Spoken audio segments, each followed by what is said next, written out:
Mirëmbrëma dhe mirë se vini në regjistor me mua sonë në program me Martin Leka. Mirëmbrëma Martin. Mirëmbrëma. Skënder Mirxhozi, mirëmbrëma Skënder. Endri Seva, mirëmbrëma Endri.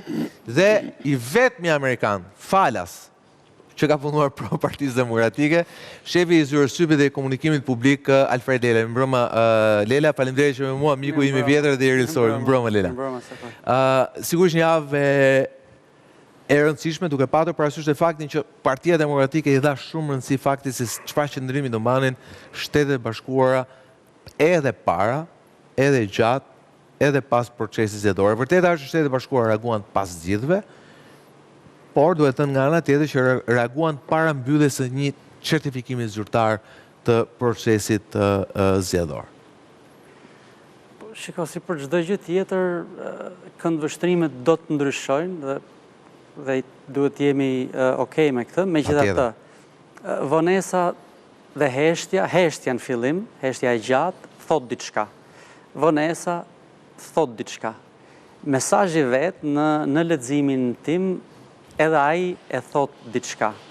Çfarë thot mesazhi? Mesazhi duket si një formalitet i urimit, por megjithatë është më i pagjiniu mesazh, pra pa seks, po ta themi kështu, që është shpërndar ndonjëherë nga ambasada e Shtetit Bashkuar të Amerikës. Unë u futa dhe i pash mesazhet pararendëse të zgjedhjeve të tjera, 2017, 2013 e me radhë. Edhe 2021 pas. Edhe 2021 pas, sidomos 2021. 2021 ishte flak, juri ishte, ne kemi qenë aty në mes të flagëve, flagëve të jurit në favor të dashnisë aso kohë me Ramën, dhe ajo e shpalli jo para certifikimit, jo 2 javë, e shpalli 2 orë pa ardhur mesnata e asaj nate.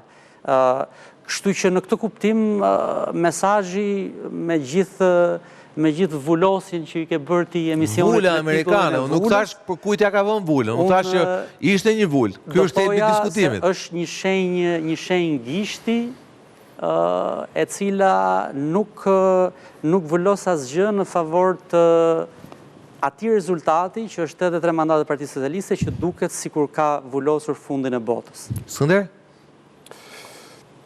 Ishte i qartë mesazhi amerikan sipas teje? Për mendimin tim, mesazhi amerikan, që ti përgjigjem drejt për drejt pyetjes sonde, ishte shumë i mirë menduar, sepse shpreha vjetër thot po të shkruaj gjatë se s'kam kohë të shkruaj shkurt. Amerikanët ishte shkruajtur shumë shkurt kësaj radhe. Pra morën gjithkohë një telegram më shumë se sa një letër ose një deklarat shtypi.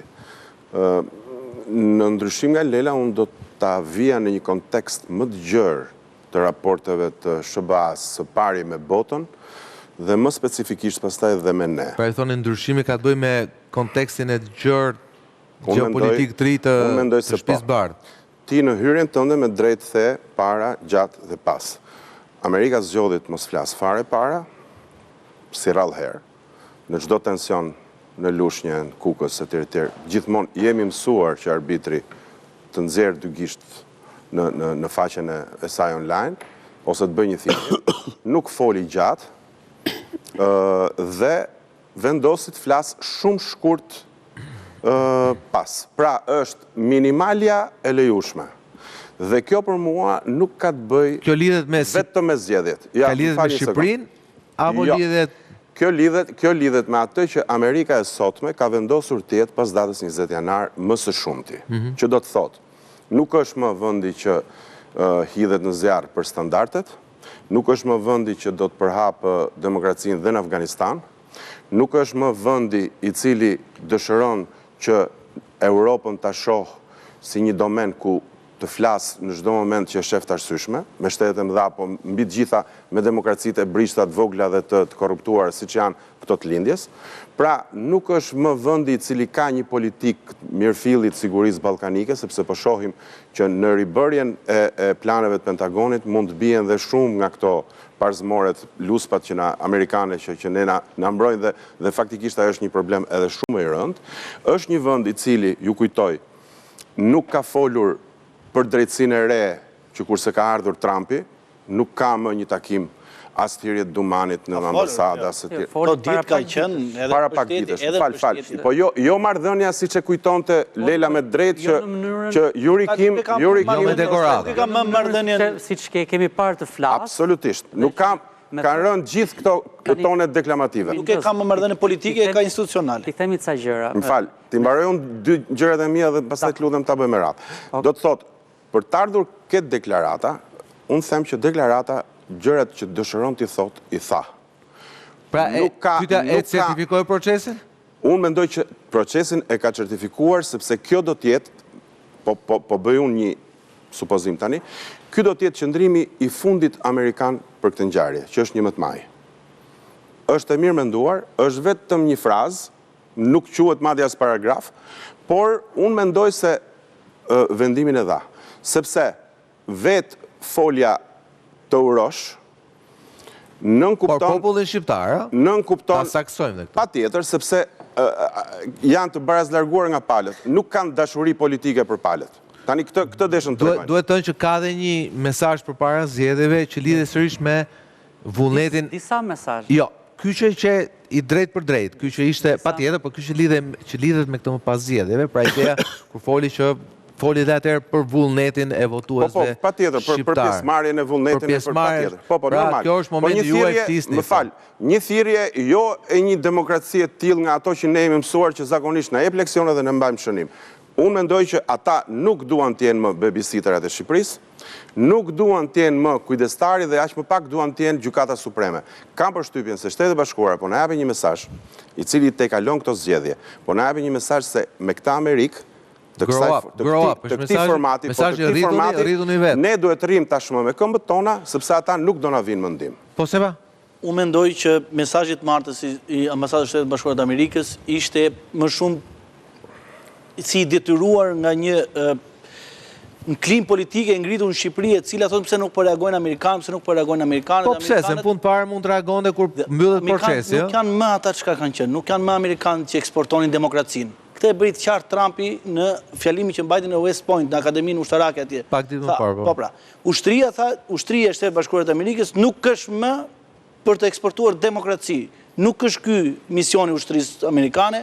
Misioni i ushtrisë amerikane është të mbrojë Shtetet Bashkuara të Amerikës, të jetë në pararojë të zhvillimeve dhe të sigurisë në botë, dhe kjo është patjetër për interesin më të madh të Amerikës. Megjithatë, nuk do ishte temi në këtë sens që thoni ju, dhe logjika është kjo sepse të paktën kemi parë që ka një shift shumë të fortë në këndvështrimin amerikan sa i përket politikës jashtme. Po, politikës jashtme kudo, pra ideja që okay, i maga, pra interesat e Amerikës të parat. Pastaj America first. Pra pastaj tjerë. Siç kanë probleme shumë serioze edhe me buxhetin edhe me planifikimin buxhetor ekonominë. Dikush mund të thotë, po bëj avokatën e djallit tu, djallit majt në të rast, mund të thotë, po pse në fund fare mund të prisim mbylljen e procesit të certifikimit të procesit. Kjo është pra. Janë treguar shumë kujdesshëm. Të martën u certifikuan të gjithë qarqet në rezultatin e qarkut nga ana e komisionerit. Domethënë deri në momentin që nuk ishte bërë akoma deklarata nga ambasada amerikane në Tiranë, komisioneri nuk ishte shpallur gjitha rezultatet e qarqeve. Kur komisioneri shpalli gjitha rezultatet e qarqeve, ose dukesh qarqe ato do shpallesh nga komisioneri, atëherë ta mbajnë një qëndrim. Kurse procedura ligjore, që është ankimi në kasë, gjitha më radhë, ato janë procedura që parti politike futet në sistem dhe ndjek rrugën e sistemit. Pra e thoni që reagimi amerikan ishte zyrtarisht korrekt. Po pra, ishte në momentin e dur.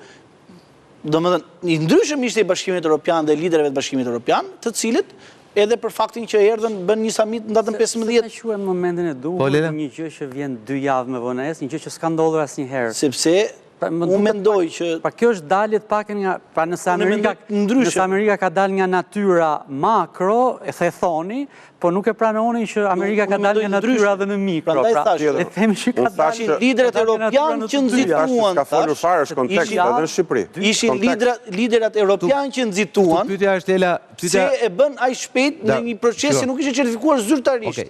Ndërkohë që kanë gjithë kohën për të pritur. Patjetër, këtu pyetja Lela, unë jam shumë dakord me dhe po ndjek logjikën tuaj për reagimin makro dhe reagimin mikro. Puna është reagimi mikro edhe për shkak të reagimit makro, apo për shkak të një problemi mikro. Pra ideja është reagimi amerikan erdhi për shkak të ndryshimit në përgjithësi të qëndrimit e Parlamentit të Shtetit dhe të Shtëpisë Bardhë, si ta Skënderi, apo kishte lidhje diçka me situatën konkrete në vend? Shenjat e ambasadës amerikane në javën e fundit para zgjedhjeve kanë qenë krejt ndryshe, pra nuk kanë qenë të mos angazhimit, po kanë qenë të angazhimit, ndryshe nga sa thot Mingjozi dhe Sefa. Janë një seri postimesh, një dy prej tyre duke cituar edhe J.D. Vancein dhe fjalën e tij në konferencën e Munihut. Kështu që unë mendoj që ka pas një angazhim amerikan një javën e fundit para zgjedhjeve me statuse, pra që dukeshin neutrale, por kush lexon politik ose neutrale, po krahasuar me të shkuarën ishte kontrasti fort. Po kush kupton politik dhe ne gjithë këtu lexojmë dhe kuptojmë pak politik, e kuptonte që diçka amerikanët donin me thënë. Po ideja pyetja ime prapë, unë kam ngurtë pyetjen. Bëhet fjalë për temi ndryshimin që ne e dim gjithë që ka ndodhur, kjo nuk është sekret, e ka thënë presidenti Trump, e ka thënë J.D. Vance, e ka thënë Marco Rubio për ndryshimin makro, si e shikon temi Shtëpia e Bardhë e Parlamentit të Shtetit, Kongresi Amerikan, Senati Amerikan, pasi flasim për një sundim total të republikanëve në Amerikë, situatën gjeopolitike në vend, apo lidhe me diçka konkrete me Shqipërinë? Lidhet, shiko, mos përmendja. Tani, unë dua t'i gjej një shpjegim elementit, se ndoshta se shpjegoj do të botën. Elementi i ri, i panjohur, i pahasur është që nuk përmendet qeveria.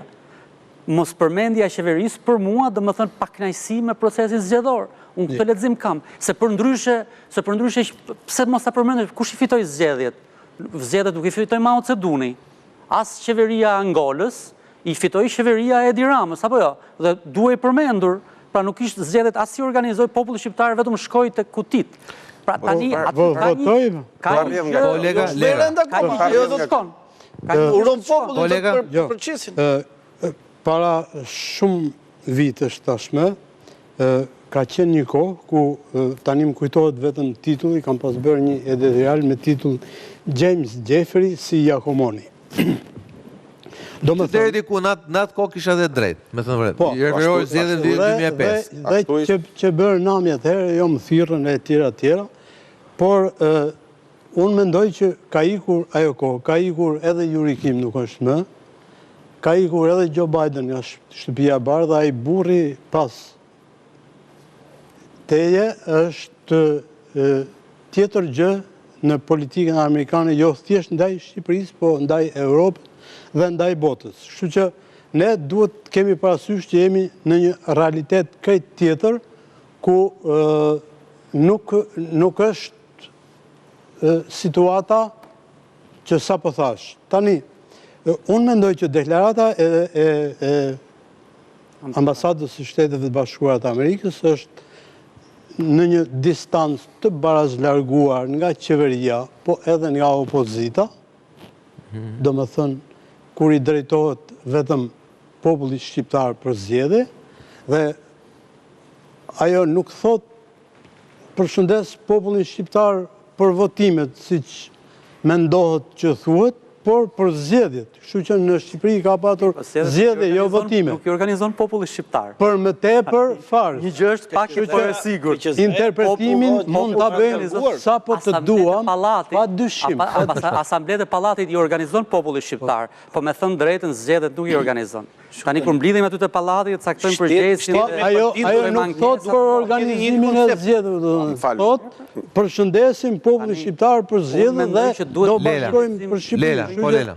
Unë mendoj që duhet i bëjmë një lexim politik, pra nuk s'kemi pse ta fusim në globalizëm një gjë, kur shenjat i kemi dhe ne nuk mundemi t'i shmangim, mund të zgjedhim t'i shmangim shenjat, po edhe një herë, unë kthehem tek java e fundit dhe postimet disi të çuditshme të ambasadës amerikane. Ka pas një vëmendje të shkuar për shkak të shkuarës apo për shkak të vetë postimeve? Amerikanët kanë pas një amerikan këtu në zgjedhje. Tani ta pranojmë se flasim për Latifin e Ramës dhe Krisin e Berishës. Flasim për Latifin. Po, ka qenë, është njëri i rëndësishëm. Dhe unë e kam vlerësuar me thënë. Unë nuk jam duke thënë që jo se ka shkuar i ka thënë dikujt e tjerë, pra unë dua të them këtë që Amerikanët nuk janë kaq indiferentë të panjohur me zgjedhjet këtu. Sikur për asgjë do thonë, "Oh, where is Chris?" Chris is in Albania, Chrisi për mene është duke bërë fushat për i senator 3 Amerikanë. Pa tjetër, sigur, po pra, republikanë, diçka do dinin se Pra nuk janë ata aq dorë jashtë në dieni. Te kjo jemi dakord. Unë jam 200% dakord që qëndrimi amerikan është komplet tjetër. Mos ngatrojmë të amerikanë